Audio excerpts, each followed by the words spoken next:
Hello વિદ્યાર્થી મિત્રો, મારી યુટ્યુબ ચેનલમાં તમારું સ્વાગત છે। આજે આપણે અભ્યાસ કરશું ઉદાહરણ નંબર 1.9 તથા સ્વાધ્યાયના અમુક એક્ઝામ્પલોનો।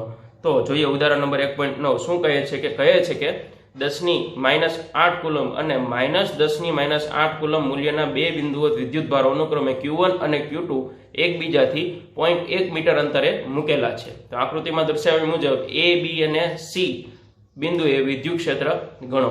તો અહીંયા મેં આકૃતિ દર્શાવી છે કે Q1 અને Q2 એકબીજાથી કેટલા અંતરે છે 0.1 મીટર જેટલા અંતરે રહેલા છે। Q1 બરાબર 10⁻8 કુલમ વિદ્યુતભાર, જ્યારે Q2 બરાબર -10⁻8 કુલમ, એટલે કે આ ઋણ છે અને આ ધન છે।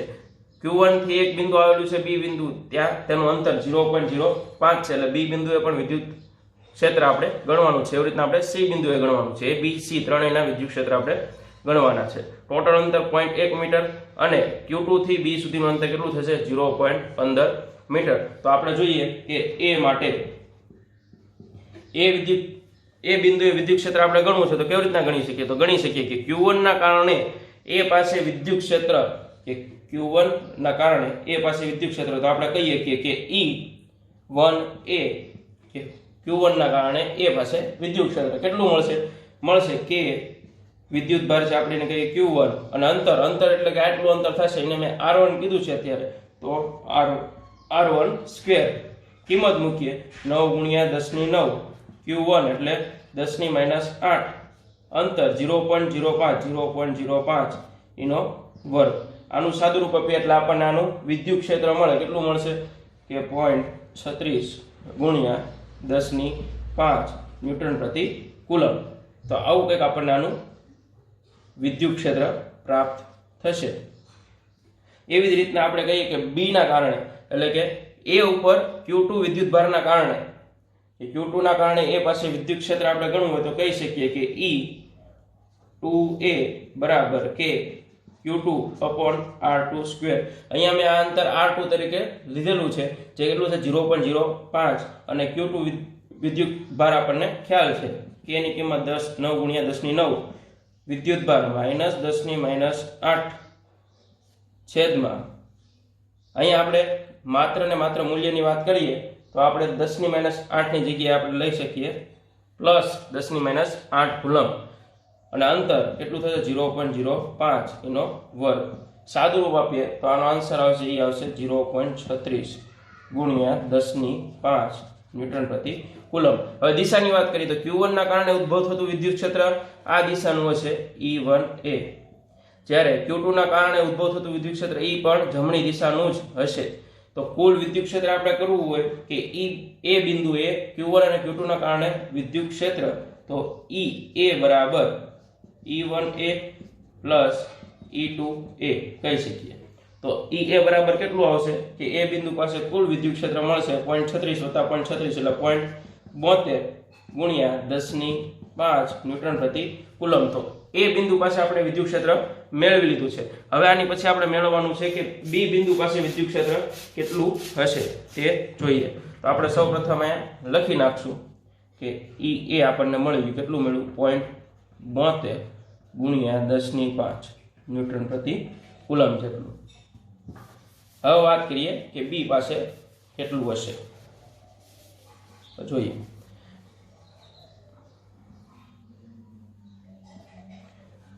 B પાસેની વાત કરીએ તો ત્યાં લખીએ B માટે કે Q1 ના કારણે B પાસે ઉદ્ભવતું વિદ્યુત ક્ષેત્ર આપણે ગણવું છે, તો કહી શકીએ E1B બરાબર કે Q1, આ અંતરનું અત્યારે આ એક્ઝામ્પલની અંદર આને R1 કહું, થોડી વાર માટે રહેવા દઈએ, આને R1 કહું, અને Q2 ના કારણે અહીંયા જે મળે છે એને R2 કહીએ, તો R1 સ્ક્વેર બરાબર 9 × 10⁹ Q1 એટલે 10⁻8 છેદમાં R1 આપણે કેટલું છે 0.05।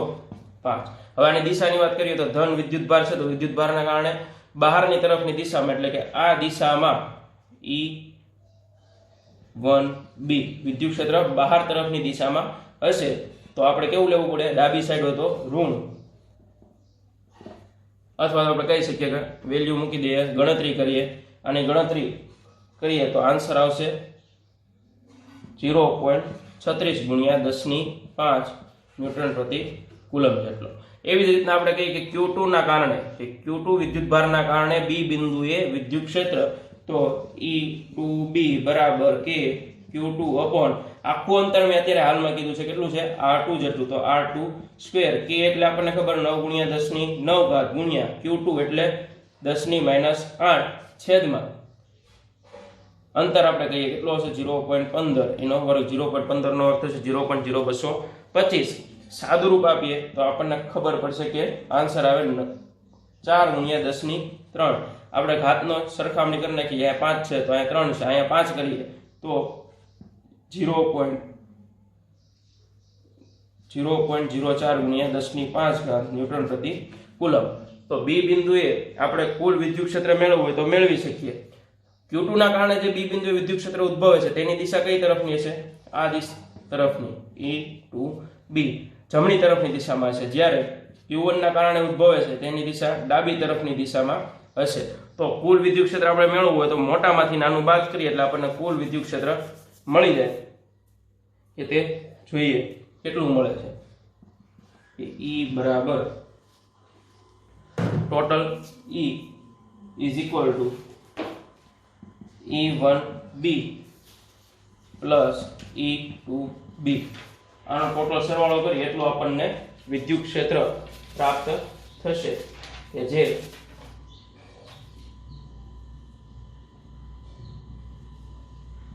આપણે કહી શકીએ આની ઉપરથી કે E1B માઇનસ E2B જેટલું હશે. સરવાળો થાય હકીકતની અંદર, પણ આને કેવું લેવું પડે? ઋણ લેવું પડે, મોટામાંથી નાનું બાદ કરી, કેમ કે બંનેની દિશા કેવી છે? એકબીજાની વિરુદ્ધ છે. તો E1B આપણને ખ્યાલ છે કેટલું છે? E1B 0.36 × 10⁵, જ્યારે E2B આપણી પાસે છે 0.04 × 10⁵. તો આપણને મળતું કુલ વિદ્યુત ક્ષેત્ર તે હશે 3.2 × 10⁴ ન્યૂટન પ્રતિ કુલમ જેટલું.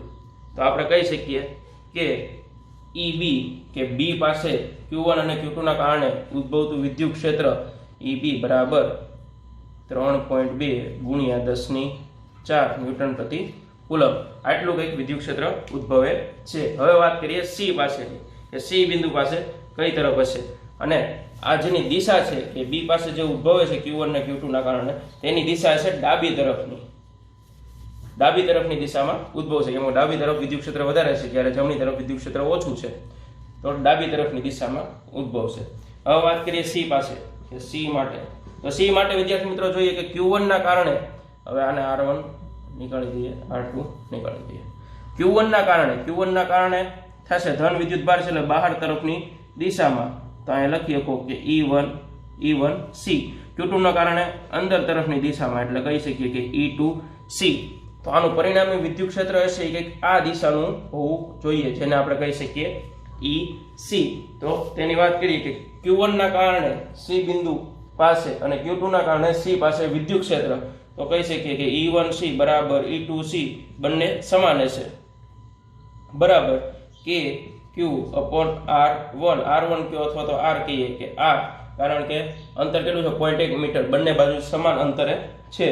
તો આનું સાદુરૂપ આપીએ કે 9 × 10⁹ વિદ્યુત ભાર કેટલો છે? 10⁻8 કુલમ, અંતર R સ્ક્વેર, 0.1 નો સ્ક્વેર એટલે 10⁻2 આપણે લખી શકીએ. આનું સાદુરૂપ આપીએ તો આપણે જવાબ મળશે 9 × 10⁵ ન્યૂટન પ્રતિ કુલમ. તો E1C અને E2C આપણને મળી ગયા છે. હવે આપણે C પાસે પરિણામી વિદ્યુત ક્ષેત્ર મેળવવું છે, તો લખી શકીએ કે પરિણામી વિદ્યુત ક્ષેત્ર ક્યાં મેળવવાનું છે? C બિંદુ પાસે. તો આપણે લખીએ કે EC બરાબર E1C cos θ plus E2C cos θ. E2C E1C cos θ કેમ આવ્યા? કે આના બે લંબ ઘટક પાડો તો આ દિશામાં એક sin ઘટક અને આ દિશામાં એનો cos ઘટક. જ્યારે આના લંબ ઘટક પાડીએ તો આ દિશામાં એનો cos ઘટક આવે. અહીંયા તો cos θ પણ કયા? E2 અને અહીંયા E1C, અને આ E1C sin θ, અહીંયા આવશે E2C sin θ. તો બંને એકબીજાની અસર નાબૂદ કરશે. જ્યારે cos ઘટક રહ્યા તે એક સમાન દિશામાં છે એટલે પરિણામી વિદ્યુત ક્ષેત્ર એ દિશામાં ઉદ્ભવશે. તો આપણે લખી શકીએ કે E1C cos θ plus E2C cos θ theta. અહીંયા ખૂણો કેટલો હશે ટોટલ આપણને ખ્યાલ છે કે સમબાજુ ત્રિકોણ હોય તો તેનો ખૂણો 60 નો હોય તો લખી શકીએ E1C આપણને મળી ગયું છે cos 60, E1C અને E2C બંને સમાન છે તો કહી શકીએ 9 × 10⁻³ કૌંસની અંદર cos 60 પ્લસ cos 60 ની વેલ્યુ થાય 1/2 અને અહીંયા તો 1/2 તો 1/2 એટલે 1 તો 1 × 9 × 10⁻³ તો એનું સાદુરૂપ આપીએ તો 9 × 10⁻³ ન્યૂટન પ્રતિ કુલમ. તો C બિંદુએ ઉદ્ભવતું વિદ્યુત ક્ષેત્ર જમણી તરફની દિશામાં એટલે કે જમણી તરફની દિશામાં અને કેટલું હશે EC બરાબર 9 × 10⁻³ ન્યૂટન પ્રતિ કુલમ જેટલું હશે. વિદ્યાર્થી મિત્રો ખૂબ અગત્યનો દાખલો છે, ધ્યાનથી જોઈજો. હવે આપણે જોઈએ સ્વાધ્યાયના એક્ઝામ્પલ તરફ જઈએ કે સ્વાધ્યાયના એક્ઝામ્પલની અંદર શું કહે છે. તો સ્વાધ્યાયમાંથી આપણે લઈએ ઉદાહરણ સ્વાધ્યાયનો દાખલા નંબર 1.8. 1.8 ની અંદર શું કહે છે તે જોઈએ. સ્વાધ્યાય 1.8 સ્વાધ્યાયનો 1.8 ની અંદર કહે છે કે બે બિંદુઓ વિદ્યુતભારો QA અને QB 3 માઇક્રોકુલમ અનુક્રમે અને -3 માઇક્રોકુલમ એકબીજાથી શૂન્ય અવકાશમાં 20 સેન્ટીમીટર દૂર રહેલા છે. બે વિદ્યુતભારોને જોડતી રેખાના મધ્યબિંદુ O આગળ વિદ્યુત ક્ષેત્ર કેટલું હશે? જો 1.5 × 10⁻⁹ કુલમ માન ધરાવતો એક ઋણ પરીક્ષણ વિદ્યુતભાર આ બિંદુએ મૂકવામાં આવે તો તેના પર લાગતું બળ કેટલું હશે? તો પહેલા A ની ચર્ચા કરીશું, પછી B ની. બે વિદ્યુતભારો આપણને આપી દીધા છે, તેમની વચ્ચેનું અંતર પણ આપણને કહી દીધું છે. આપણે કહીએ કે અહીંયા 3 માઇક્રોકુલમ અને અહીંયા -3 માઇક્રોકુલમ, અહીંયા QA અને અહીંયા કહી દઈએ QB. એનું મધ્ય બિંદુ O છે. ટોટલ અંતર આપણને કીધું છે 20 સેન્ટીમીટર એટલે આપણે કહી શકીએ 0.2 મીટર. આટલું એનું અંતર આપણને આપી દીધું છે. પછી પરીક્ષણ વિદ્યુતભારની પછી આપણે ચર્ચા કરીએ તો અડધું અંતર કહીએ તો કેટલું થશે? આનું અડધું r/2 અથવા તો RA બરાબર r/2 અને r કહીએ કે r બરાબર 0.2 અને અહીંયા RB બરાબર r/2 આવું થશે. તો O બિંદુએ આપણે આના કારણે વિદ્યુત ક્ષેત્ર અને આના કારણે વિદ્યુત ક્ષેત્ર મેળવવાનું છે. તો મધ્ય બિંદુ O પાસે વિદ્યુત ક્ષેત્ર વાત કરીએ તો E બરાબર EA પ્લસ EB આ બંનેના સરવાળા જેટલું હશે. તો EA એટલે શું થશે? K QA અપોન અંતર RA સ્ક્વેર K QB અંતર RB સ્ક્વેર K આપણને ખબર છે કેટલું હશે. આપણે અંતરની વાત કરીએ K QA plus K QB અંતર RA એટલે r/2 એટલે r²/4. અહીંયા પણ શું આવશે? r²/4 છેદનો છેદ અંશમાં જાય તો 4 KQA upon r² plus 4 KQB upon r². આનું સાદુરૂપ આપીએ તો ટોટલ આપણે કહી શકીએ કે QA અને QB ની વાત કરીએ તો QA બરાબર QB બરાબર તેની મૂલ્યની વાત કરીએ તો 3 માઇક્રોકુલમ. બંનેના વિદ્યુતભારો કેવા છે? સમાન છે. તેથી આપણે લખી શકીએ કે 4KQ પ્લસ 4KQ અંતર આવશે r². ટોટલ કેટલું થઈ જશે? 8KQ upon r². હવે આનું સાદુરૂપ આપીએ કે 8 ગુણ્યા K એટલે 9 × 10⁹ Q વિદ્યુતભાર આપણે કીધું QA બરાબર QB બંને સમાન છે તો 3 × 10⁻6 અંતર r² જેટલું. તો r² આપણે કહીએ કે 0.2 એટલે 0.2 નો વર્ગ. આનું સાદુરૂપ આપશું તો આપણને ફાઇનલ આન્સર મળશે 5400 × 10⁻³ એટલે કહી શકીએ કે 5.4 × 10⁶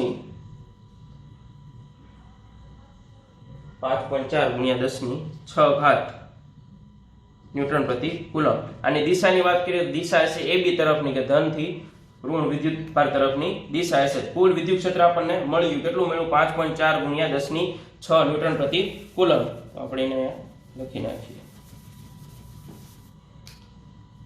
5.4 × 10⁶ ન્યૂટન પ્રતિ કુલમ. દિશા એની AB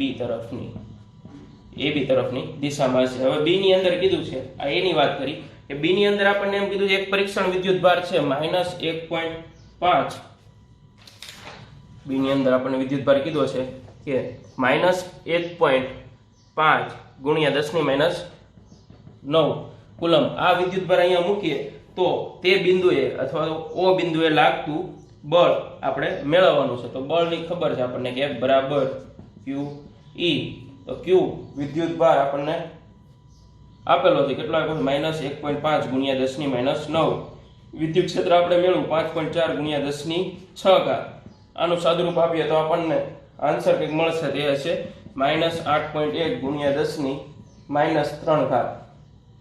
ન્યૂટન જેટલું બળ લાગતું હશે. 5.4 ગુણ્યા 1.5 કરીએ તો 8.1, પણ કહેવાય છે ઋણ. આની દિશાની વાત કરીએ તો બળ કઈ દિશામાં લાગશે? એ બી તરફની દિશામાં જ લાગશે. તો આ આપણો એક્ઝામ્પલ નંબર 1.8 થયો. હવે આપણે જોઈએ એક્ઝામ્પલ નંબર 1.9 કે 1.9 ની અંદર શું કહે છે.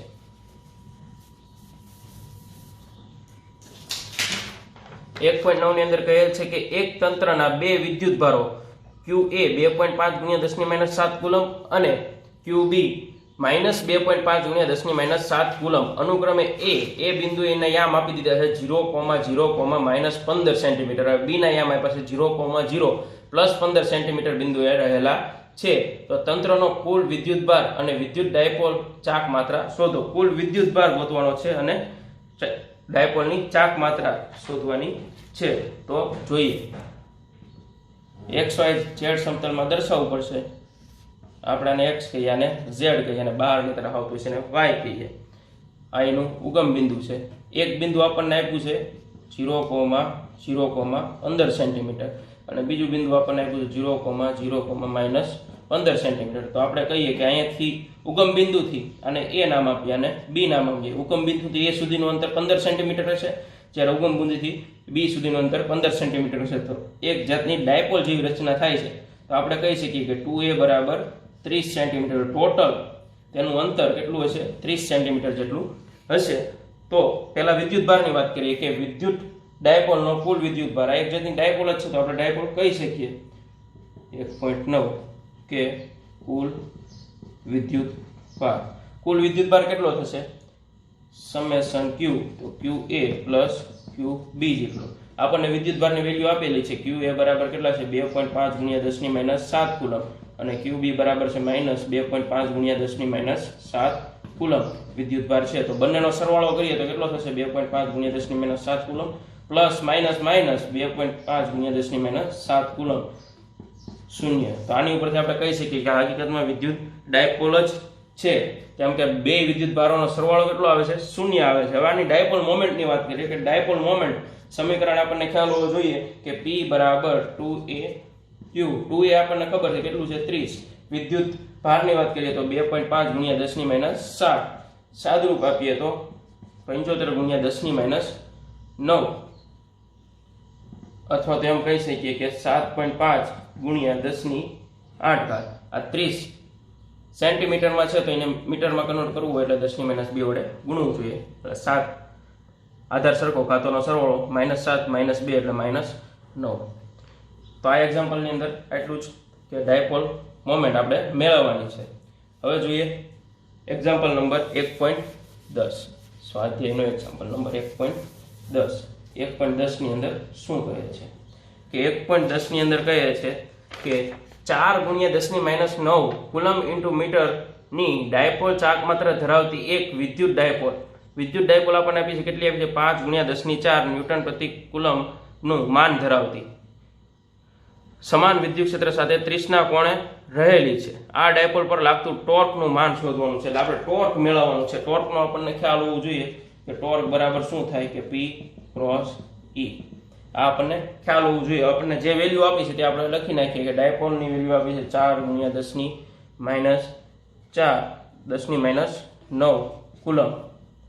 પછી વિદ્યુત ક્ષેત્ર આપણને આપી દીધું છે E બરાબર 5 ગુણ્યા 10⁴ ન્યૂટન પ્રતિ કુલમ. થીટા આપણને આપી દીધું છે 30°, અને આપણે મેળવવાનું છે ટોર્ક. ટોર્ક બરાબર P ક્રોસ E. ક્રોસ ગુણાકાર દૂર કરીએ તો PE sin થીટા. બધી વેલ્યુ આપણી પાસે છે જ તે. P એટલે 4 ગુણ્યા 10⁻9, E એટલે વિદ્યુત ક્ષેત્ર 10⁴ ગુણ્યા sin ખૂણો આપ્યો છે 30, sin 30 એટલે 1/2 તો 4 ગુણ્યા 10 ની -9 ગુણ્યા 5 ગુણ્યા 10 ની 4, sin 30 એટલે 1/2, સાદુરૂપ આપીએ 2 દુ 4, 5 દુ 10, ટોટલ 10 ની -8 એટલે કે 10 ની -4 ઘાત ન્યૂટન ઇન્ટુ મીટર ટોર્ક આપણને પ્રાપ્ત થશે। તો વિદ્યાર્થી મિત્રો આ લેક્ચર અહીંયા સુધી રાખીએ। નેક્સ્ટ લેક્ચરમાં આગળના એક્ઝામ્પલ સાથે મળશું જે વિદ્યુત ક્ષેત્રના અને ડાયપોલને લગતા જ હશે। ધન્યવાદ। જો તમને મારો વિડીયો ગમ્યો હોય તો લાઇક, શેર અને સબસ્ક્રાઇબ જરૂર કરજો।